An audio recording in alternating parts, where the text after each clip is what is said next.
দুই মহান নায়িকার সম্বন্ধে কিছু বলা যায়? দ্বাদশ জাতীয় সংসদ নির্বাচনে আওয়ামী লীগের নৌকা প্রতীকে নির্বাচন করে জয়ী হয়েছিলেন ঢালিউড অভিনেতা ফেরদৌস আহমেদ। জুলাই আন্দোলনের সময় সরাসরি ছাত্র জনতার বিরুদ্ধে অবস্থান নিয়েছিলেন তিনি। গত বছরের 5 আগস্ট বৈষম্য বিরোধী ছাত্র আন্দোলনে শেখ হাসিনা পদত্যাগ করে দেশ ছেড়ে পালিয়ে যান। এরপর এই নেতা কাম অভিনেতাও আত্মগোপনে চলে যান। প্রায় 1 বছর পর সম্প্রতি টলিউড অভিনেত্রী ঋতুপর্ণা সেনগুপ্ত ও অভিনেত্রী মৌসুমীকে নিয়ে প্রকাশ্যে এলেন অভিনেতা ফেরদৌস। সম্প্রতি সামাজিক মাধ্যমে ভাইরাল হওয়া এক ভিডিওতে দেখা গেছে তাদের।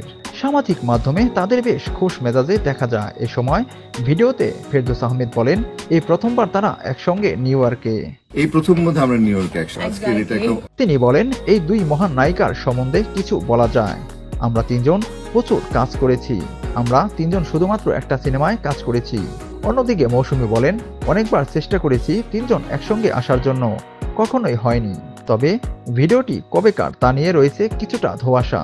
সাম্প্রতিক সময়ে মৌসুমী নিউ ইয়র্কে অবস্থান করেছেন, তাই ভিডিওটিকে সাম্প্রতিক সময়ের বলেই ধারণা করেছেন অনেকেই। নিউ ইয়র্কে বোধহয় ঋতুপর্ণার মৌসুমীর জীবনের প্রথম দেখা।